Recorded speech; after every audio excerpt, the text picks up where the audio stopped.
today we both have bottles. We're going to do back-to-back shows, right? Yeah. You and I had this idea, had a friend say, there's this brand that I like, there's another brand I like. You and I look into it, and we're like, oh man, we've never had it. And you're like, you get this one, and I'll get this one. It was more like a scavenger hunt trying to find these things. You found yours first. Right. And then I found this last, and this was not even in the aisle that I expected it to be in. I almost walked away on this trip because it is it's a blend. Right. I mean, when you and I first found out this is a rye, a bourbon, and a Scotch in one. Yeah. I mean, I don't know if there was skepticism in your eyes or you were like curiosity, but we were like, do it. It's probably both, because when you're talking a bourbon note mixing in with a Scotch and then you're putting a rye in there, then automatically you're trying to think, what is this flavor profile going to be like? Is it going to work, or is it just going to be totally out of character? Yeah. Yeah, so that was... And the price point where you and I were like, price point doesn't get me so much because I've bought some really ridiculous bottles, especially recently. And I'm okay with the price point if it's worth it. If you're shelling out $100, $150, $200 and it doesn't taste very good, then I could drop... I just told you I dropped $40 on a well-known bourbon and loved it. So the price point on this, it's great if it's worth it. Right. Well... Looking into this now, neither one of these bottles are new. So this is not cutting edge, but we are doing something that neither one of us have tried. They've been out about a year each. It's funny because they both came out similarly about a year ago. Right. And I don't see them. I never seen either one of them when I go to the bars. I don't see it up there for a pour. No. I don't. No. But our coworker did see one. He saw these somewhere. I forgot what he said. But this one, these guys are High West and they're in Utah. Now, I wondered about how on earth are they, does Utah get enough fluctuation in temperatures to actually age something?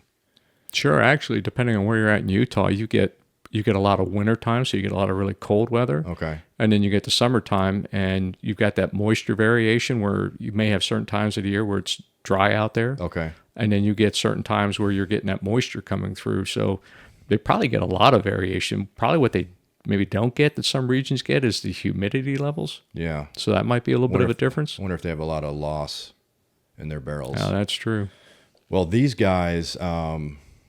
they do have a distillery, but what I like about them is they're transparent. They're very transparent about their mash bill. But look, here we go. We got basically, two chemists, a husband and a wife, who started this in 2006. And they became curious about this whole distilling science enough to start a business. Now, I just jumped right to this. It jumped back. Let me jump forward here. So they're saying 2006, that's High West becomes Utah's first legal distillery since 1870. That's crazy. Now, that's an accomplishment, right? All right.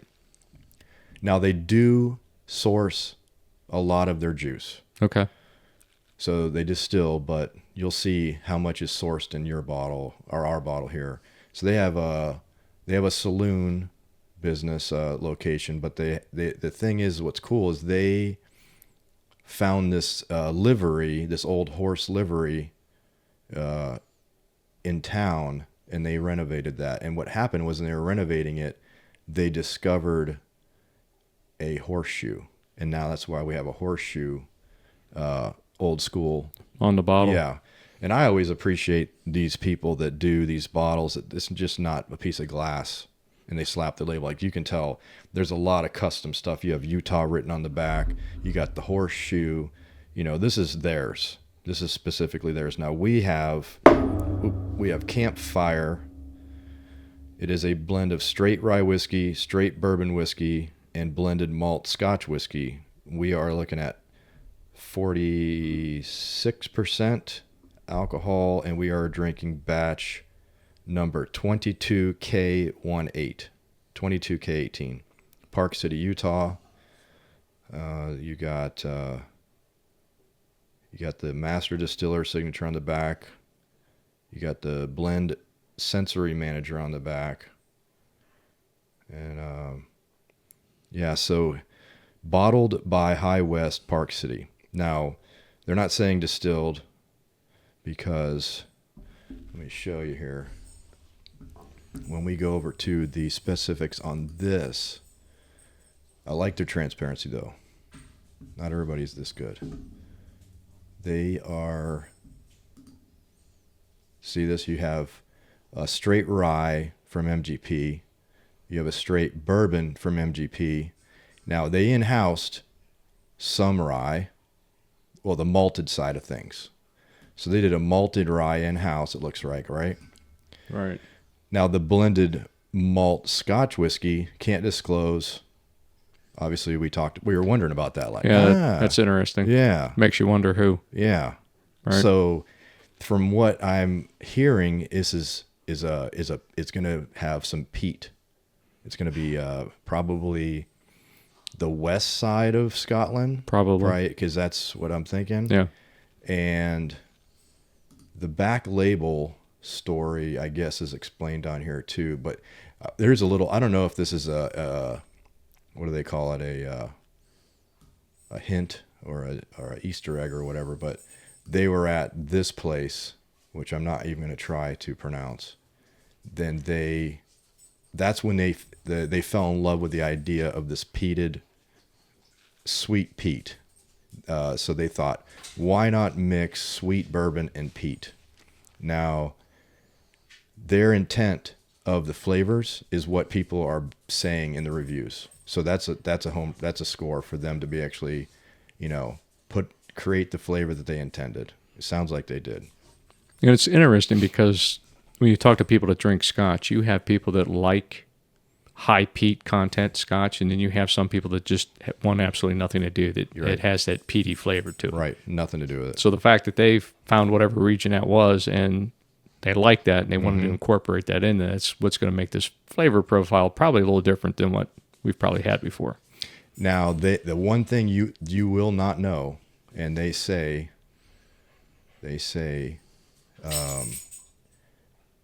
look at this. The proportions of those 4 juices that they aged, those proportions, top secret. You'll never know. You won't know how much Scotch. You won't know how much rye. You won't know how much bourbon.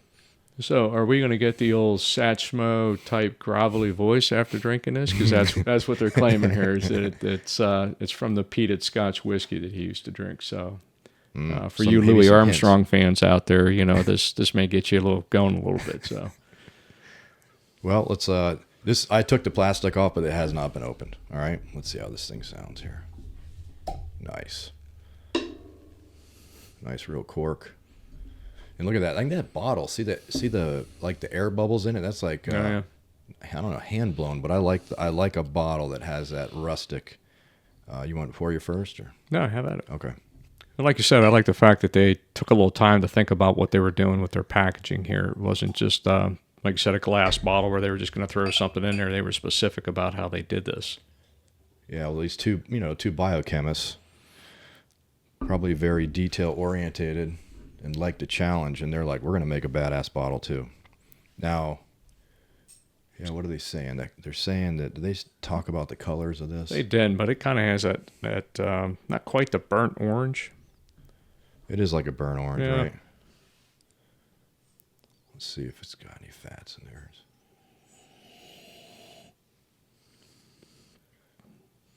Yeah, it's got a lot of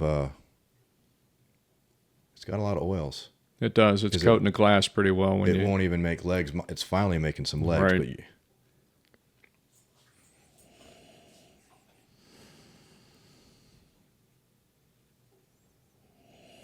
so, is it like a citrus caramel? It is. I don't get the typical Scotch type of note out of that.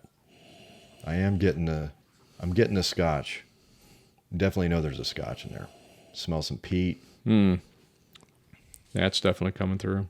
Because this is what, 46, we're under 100 proof.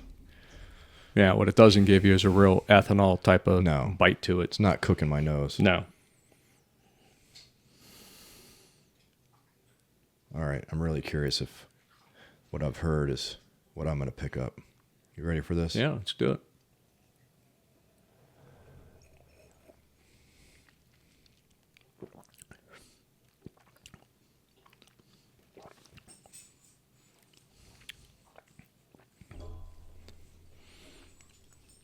I think the ratio is probably higher Scotch. What do you think? Now, you get a little something on the back end of that, on the back of the tongue. It's creamy on the back end. It end. is, yeah. It's hanging on.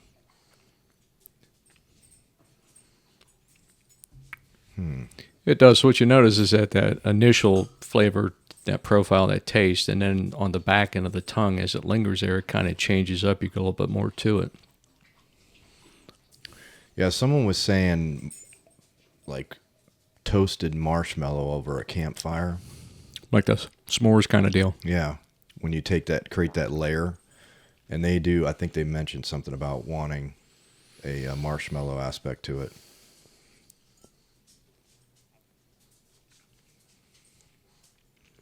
But whatever oils are in there, you can definitely, it's keeping the flavor around for a while. Are you definitely getting that rye note to it, though? Yeah, there's a spice. A little bit of spice to it. Yeah. Not a lot, but a little bit.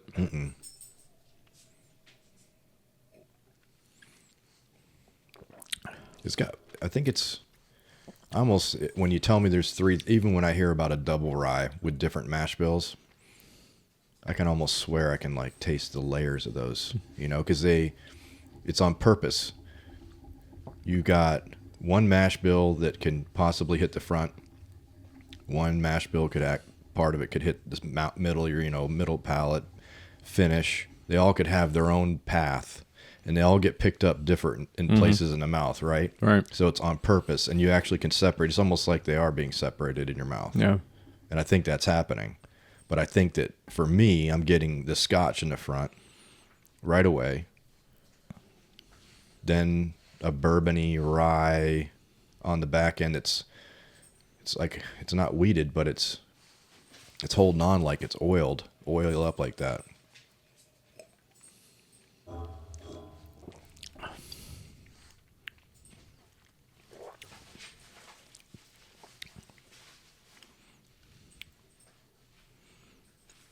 Yeah, it's funny now, even looking at yours, how much it's got Hanging on a there. viscosity to it. It's got a little bit more thickness to it, and it's going to linger in there.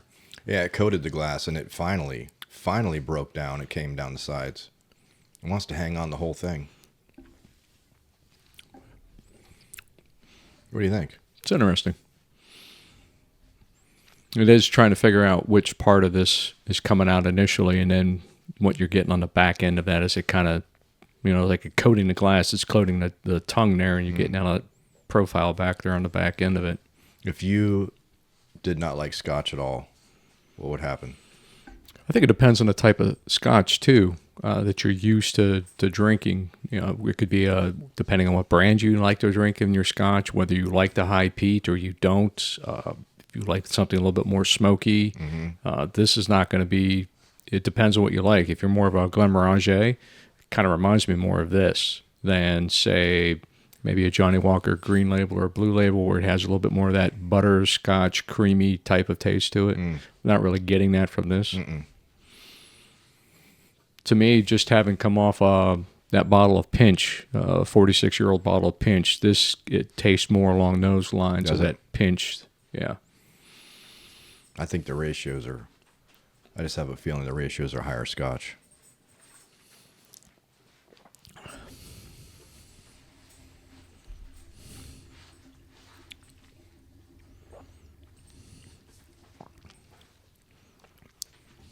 You get any? I was hoping for a little more sweeter aspect to it. If it comes along on the second, third, maybe it starts getting sweeter. I get more of on the second or third time, a little bit more of the buttery feel to it than, still not really picking up a lot of that rye spice note to it. There is a spice there. I think the spice is what lingers. It's lingering right now. Spice is still there, the heat staying behind on the sides of my tongue. That's the one thing it doesn't do. It doesn't burn. It doesn't. No.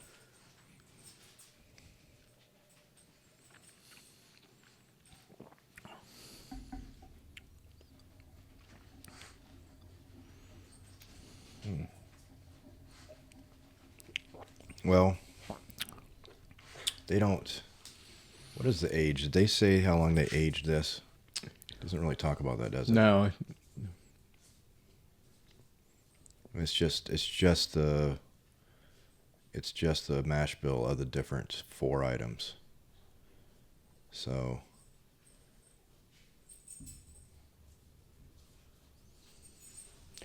It does say on there that their goal in this was to try to come up with a mixture of a sweet bourbon and a peat flavor profile. Mm-hmm.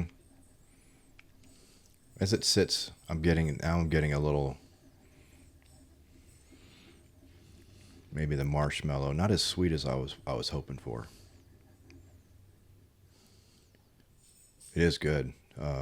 Floral, fruity spice from a mature rye. But you can see their location.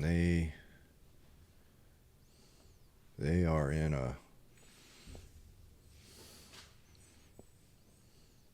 You figure that's a hot place? Well, you got a mountain right next to you. No, you got a mountainous region there, and that one photo they showed, you've got the winter time. That's what I was saying about the different times throughout the year where you've got a little bit more cold there. So depending on how they're storing this or where they're storing it. Look at that. They're right outside of Salt Lake City. They are. Yeah. So, you're going to get that higher elevation. You're going to get that snow. You're going to get the summertime. You're probably going to get a little bit more of a drier heat perhaps out there.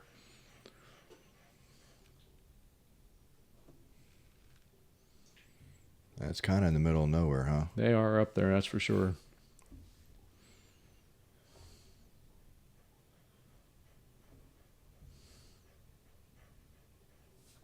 Really nice looking facility. They do have a nice looking place there. That is sharp. Well, that is unique.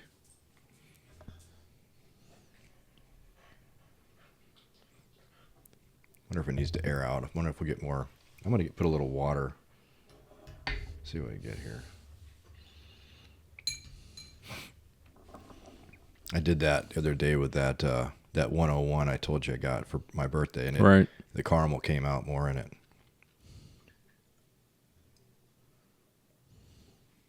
Who would you recommend this to? Who would be your target audience for a product like this? Is this more of your Scotch lovers, or is this more along your bourbon crowd that you would recommend this to? The answer, they are going to have to be at least a tiny bit open to Scotch. They'll have to be. Because we have some friends that aren't going to even open their minds to Scotch, no matter what you try. And then, if they're okay with a little Scotch, then a rye person, that little bit of water, I'll tell you what, it just brought out. It did bring out some more creamy caramel, like buttery flavors. They're able to expand.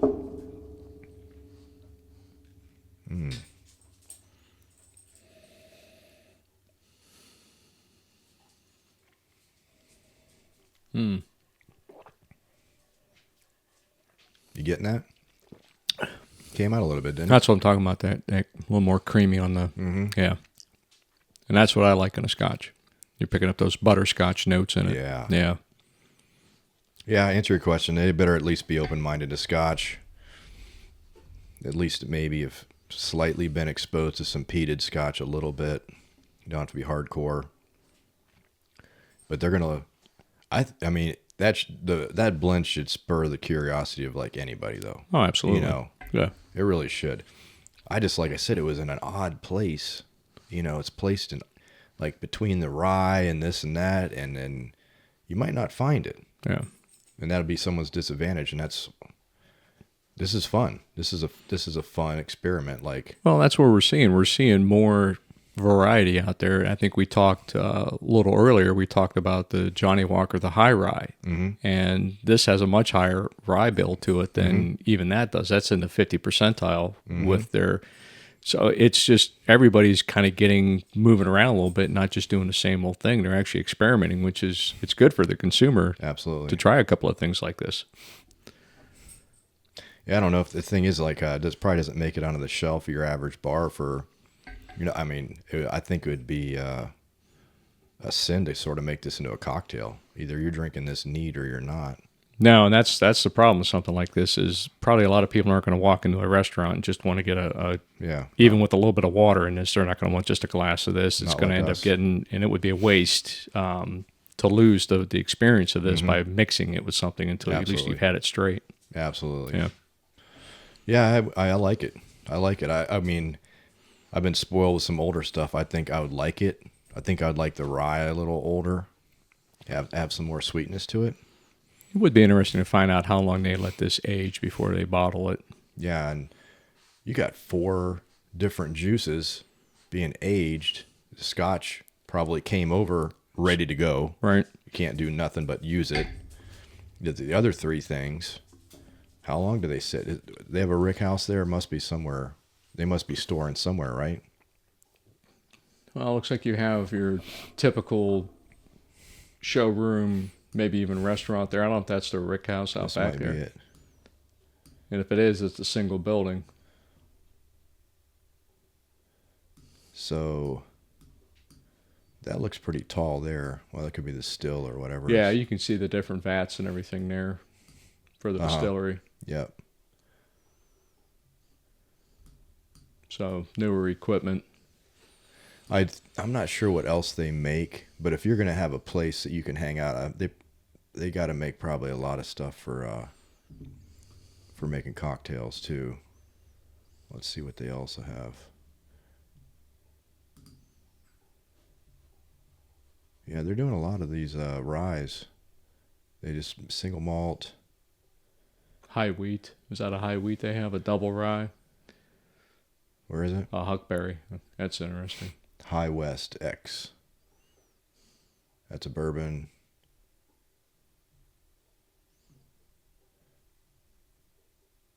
Oh, they're bundles. Double rye. Double rye and a bourbon. That looks dark. That does look real dark. They have one on there, the Prisoner Share. It's got a real dark color to it. Wow. Okay, so yeah, they're doing these to go, ready to pour cocktails too. Manhattan barrel cocktail ready to go. Yeah. And an old fashioned. Oh yeah. That would be interesting. Yeah. And barrel finished. There's Campfire. Yeah.